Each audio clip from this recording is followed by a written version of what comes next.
One man, one Murloc, one giant angry badger. This is Blue Please. It begins now.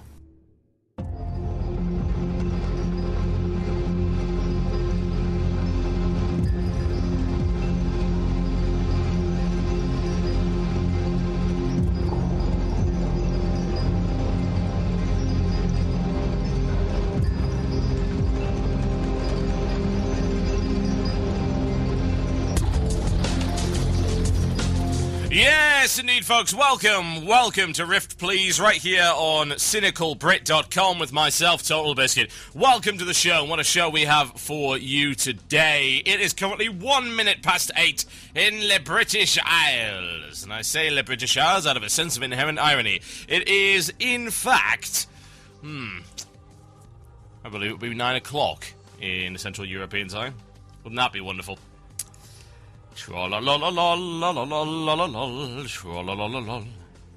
Yes.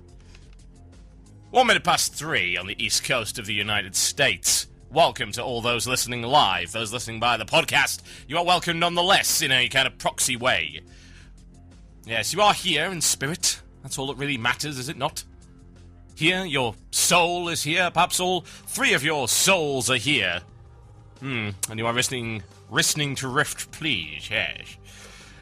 No, the show's not going to be about Rift, don't worry. Some of it might be. Actually, it'll be mostly about the idea of the WoW clone. Tie it into as much as WoW as possible.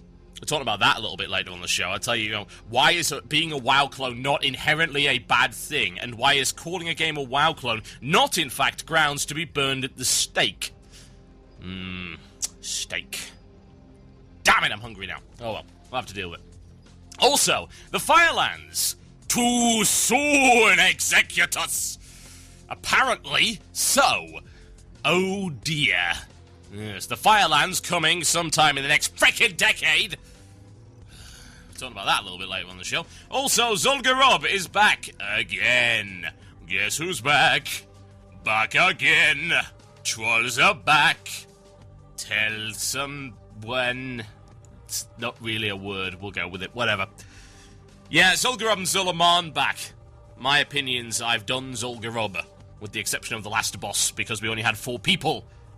I intend to do the whole lot over the weekend in Zul'Aman as well. I'll talk to you mostly about Zul'Gurub, because that's what I have most experience in, and I will analyse the instance as regards to what they've managed to do there, and whether or not it is okay to rehash something if you are going to change the vast majority of the bosses. An interesting debate. Is the reuse of scenery okay if you change the mechanics of the encounters within said scenery? An intriguing idea. An unfortunate floodgates argument, perhaps. Coming up a little bit later on the show. And of course, at the end of the show, it'll be your chance to contribute. You can email into the Murloc at gmail.com with the subject line, Illusion of Choice.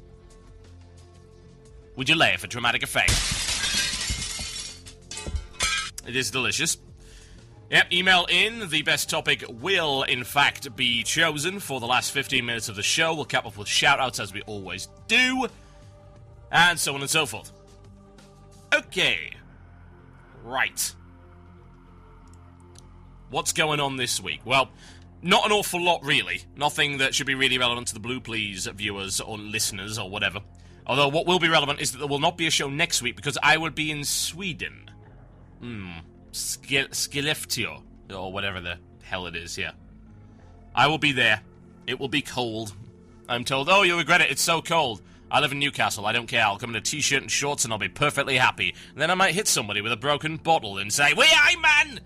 You daft cunt like." Yeah, it is a possibility. Whatever the case. Looking forward to going there, but there will not be a Blue Please because I'm going over there to check out Magicka. I will be bringing back some footage.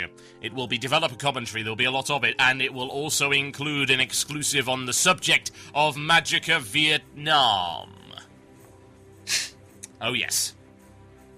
Mainstream gaming media be damned! YouTube is where it's at, folks. Seems like Arrowhead were a little bit... well, they were a little bit happy with the coverage they got, which is cool. I like their game. Their game's awesome. It deserves it. As regards to Magicka this evening, those of you listening live, it will most likely go out, but we had some major problems.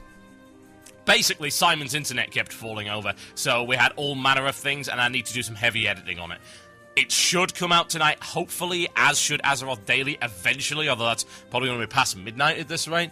I'm just making you aware that that's going to be happening. It sucks, but, like I say, it's a big pile of work that needs doing, and Magicka usually doesn't take that long, but in this case, it's going to take a freaking age. Not looking forward to the rest of the editing on that. I was doing it before the show, and trust me, it was not making me happy. I think that about covers it, as far as I'm aware. With the exception of... Actually, will there be a show then? I don't think there will either. Yeah, 25th probably won't have a show either, because I'm fairly sure I'm up in Edinburgh doing some casting, but whatever the case, I'll let you know closer to the time. Well. Aside from that, little bit of drama. People are well aware of the drama, etc., etc. And I will be talking about it in great detail once the mailbag section is done, and we've had our nice little music break, and we've all calmed ourselves the hell down. I hope. You won't calm yourselves the hell down, I know it. But, yeah, we'll be talking a little bit about that. All I really want to say on the subject now is the fact that First Impressions video is, in fact, First Impressions. And that's really all there is to it. If you're not looking for an opinion, watching an opinion piece is kind of dumb. It's this whole, stop disliking things that I like. You don't need my validation. You don't need a pat on the head. You're not 3 years old, for God's sake. Nor are you a dog. Dog needs approval for not pissing in the corner. Pat, pat, pat. My God, you are human beings. You can make your decisions on your own. Okay. Interesting. Well, it's probably time, I think. Seems like a reasonable time. Where the hell's the... There it is, yes. I did wonder where it went. No, it's not this button. We left you.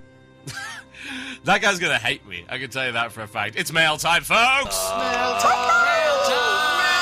That sounds like it's mail time. Here's the mail. It never fails. It makes me want to wag my tail. When it comes, I want to wail. Yes, indeed, folks. It is mail time. That would be the time where we read the mail. The mail. The mail. The mail. Oh, dear. People are making comics. Footman is making comics. Footman should make a post on our forums for his comics. He has something about Ragnaros delayed, also about new MMO. Hit button, fireball. So, I love it. I love it. Yes, you should go post these on the forums, Footman. Seriously, they are amusing. You guys can't actually see it here, but go check the forums. Hopefully it will appear. This one is coming in from Mogrid on Steam Riddle Cartel US, and he says this: Dear TB, I would like to hear what you expect to see in future raid patches. Well. With many guilds having beaten the heroic modes of arguably some of the best raids we've ever seen, what do you think will be coming next? Will Blizzard begin turning up the difficulty more, hold the current difficulty curve, or cave into the Wrath Babies again? Also, how would you answer now, compared to the way that you would have answered at various points during Wrath of the Lich King? Well, that's interesting, isn't it? Okay. Right. Well, okay. Thinky. Now, I wouldn't say that many guilds have beaten the heroic modes. I mean, if we go to WoW Progress, we can find out exactly how many have. So let's go and have a look. So, if we have a look at heroic modes, yeah? Let's have a look at this. They haven't been beaten by a whole lot many people. I mean, Harfus Wormbreaker is the most killed heroic boss. And it's been killed by 6,629 guilds. Compare that to the most killed normal mode boss, which is Magmor at 43,789 guilds. That's a pretty big difference, guys. It's a pretty significant. That's, I believe, less than 1 in 5 guilds who have killed a normal mode boss who have then also gone on to kill a heroic boss. It's fairly considerably low, honestly. And then we're looking at the other bosses. I mean, Sinestra's only been killed by 41. Cho'Gall's only been killed by 69 guilds, Ascendant Council by 92, Valiant and Thoralion 241, which is a hilarious drop, by the way. 14.16% of the of the guilds have killed Harvest Wormbreaker, and 0.51% of them have killed Valion and Thoralion, the second boss in that dungeon. There was such a massive drop between Harvest Wormbreaker and everything else. You lose over 1/3 of guilds that have killed Harvest Wormbreaker have not killed Chimeran, yeah? And then you get another drop at that point, whereby half of those who have killed Chimeran have also then gone on to kill Atramides and Meloriac. Yeah, it's pretty damn hardcore. So I wouldn't say that a lot of guilds have beat the heroic modes. Some have. Do I think that's the right amount of numbers? Yeah, probably. Honestly. Isn't that what heroic modes are for? That's what they're supposed to be for, right? I don't know.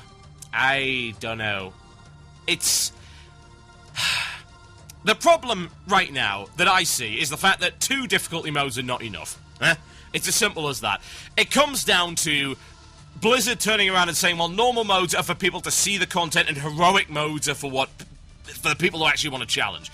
Well, as you can very clearly see, there's this massive gap between the two. Now, is that because normal modes are too easy? Is that because heroic modes are too hard? Is that because people just don't care about heroics? We don't know. That's the funny thing. We do not know. We have not even the slightest clue. Not a clue. And that, to me, is a little bit disturbing. We don't know exactly why it is that people are not getting as far as you might think. Hum-de-hum. Is there any way to actually analyze that?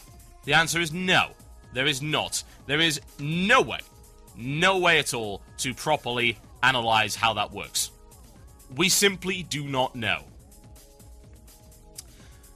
So, if you're going to have this big jump where one is just, oh, this is the see the content, and the other is, oh, well, this content is going to kill you horribly, then you're going to have problems for what you want to do in the future.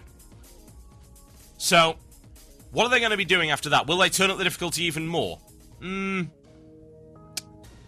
don't know. Will they? Won't they? It's really impossible to predict. Honestly, it is. Why wouldn't it be? Why would it not be impossible to predict? It is such a hard thing. So, I would say, honestly, that, yeah, they will probably ramp it up a little bit. Just a bit. Will they cave to the Wrath Babies? Well, the thing is they don't need to. They already have. Bear this in mind. What I'm talking about specifically is the badge system. The badge system effectively allows everybody to skip the first tier of content. If they are not good enough to beat it, it'll be okay, because you're going to get gear anyway. Problem, is it not? That's the issue. You might say, well, what if they cave to Wrath Babies? They have since the very start, you know? The very start of this expansion, they caved with the badge system. And they might not even think that they did, but they have. That design philosophy appeals to people that are too lazy. Yes, too lazy and not good enough to do the content. Because it's okay, it doesn't matter if you're too lazy, because you will be able to skip it. You will. I don't care, I'll just wait for the next content patch. Go to 5-mans. Give me my wonderful tier 11, because that's what I'm going to be getting from running 5-mans. And hey, if I so desire in 4.1, I can get some item level 353, but, you know, I don't object too much to that. We'll be talking about that a little bit later on the show anyway. I think the concern more to me is that you're going to be not getting item level 343, 353 even, but item level 359 when we get to patch 4.2 when the Firelands actually comes out, and when they ramp the badges up one. Yeah, that ain't good. Not good. Not good. So, the other part of the question, if I remember correctly, was what would you have said at various points during Wrath? Probably the same thing, honestly. I mean, Wrath was just so depressing. I think you heard me speak about this over and over and over again on this particular subject, and just saying actually trying to convey this overarching sense of disappointment with the way that Blizzard had actually set things up within Wrath of the Lich King. I think I've probably got more hope for raid content now than I did during Wrath.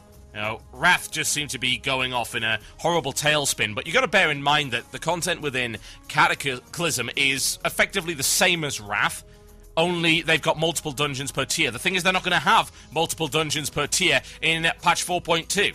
We know this. That tier is going to consist of one dungeon again, and that concerns me quite a lot. So, I don't know how many lessons they've really learned, and that's a little bit disturbing. Whatever the case, we're going to be talking a little bit about WoW clones after the break and the subject of Rift. My name is Total Biscuit. You're listening to Blue Please right here on cynicalbrit.com. We'll play a little bit of Camelot. That sounds like a good idea. It's called Descent of the Archangel. I'll be right back after this. Enjoy.